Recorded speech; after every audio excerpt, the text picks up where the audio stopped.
গায়ক এবার পরিচালকের আসনে। অরিজিৎ সিং যে সিনেমা তৈরি করতে চলেছেন, মাসখানেক ধরেই তেমন চর্চা বিনোদুনিয়ায়। সেট পড়েছে শান্তিনিকেতনে। শশব্যস্ত গায়ক প্রায় নাওয়া খাওয়া ভুলে দিনরাত এক করে সেটে রয়েছেন। এ যাবৎকাল তাঁর কণ্ঠের জাদুতে বিভোর হয়েছে আসমুদ্র হিমাচল। সেই স্বনামধন্য সঙ্গীতশিল্পী যখন পরিচালক হিসেবে হাতেকটি করছেন, তখন তাঁর সিনেমা নিয়ে যে দর্শক অনুরাগীদের আলাদা কৌতূহল থাকবে তা বলাই বাহুল্য। বিশেষ করে অরিজিৎ সিং পরিচালিত ছবির কাস্টিং নিয়ে নানা জল্পনা সিনেদুনিয়ায়। এবার শোনা গেল সেই সিনেমার কাস্টিংয়ে নাকি মহাচমক দিতে চলেছেন গায়ক পরিচালক।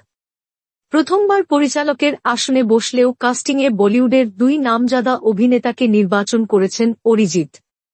আনুষ্ঠানিক ঘোষণা না করলেও কানাঘুষো গায়কের হিন্দি ছবির নাম ভয়। আর সেই ছবিতেই নাকি এক ফ্রেমে ধরা দেবেন নওয়াজুদ্দিন, পঙ্কজ ত্রিপাঠী। যদিও পরিচালক এবং টিমের মুখে কুলুপ। তবে জানা গেল নওয়াজুদ্দিন সিদ্দিকী নাকি ইতিমধ্যেই বোলপুরে এসে পৌঁছেছেন। পীয়ূষ মিশ্রকেও দেখা যেতে পারে ছবিতে। অতঃপর অরিজিৎ সিংয়ের ফ্রেমে বলিউডের এই দুই দক্ষ অভিনেতাকে একসঙ্গে পাওয়া গেলে যে সেটা দর্শকদের জন্য উপরি পাওনা হবে তা বলাই বাহুল্য। এই জল্পনা সত্যি হলে গ্যাংস অফ ওয়াসেপুর, সিক্রেট গেমসের পর আবারও একসঙ্গে কাজ করবেন পঙ্কজ নওয়াজ।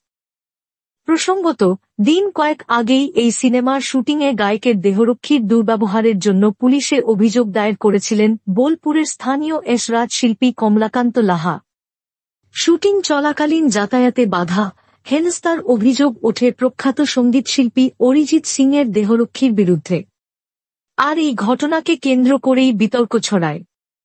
জানা যায়, শনিবার রাতে দুপক্ষকে শান্তিনিকেতন থানায় ডেকে নিজেদের মধ্যেই আলোচনা করেন শান্তিনিকেতন থানার ওসিসহ পুলিশ আধিকারিকেরা। বেশ কয়েক ঘণ্টা আলোচনার পর অরিজিৎ সিংয়ের দেহরক্ষী আকাশ সোনার ক্ষমা চান অভিযোগকারী কমলাকান্ত লাহার কাছে।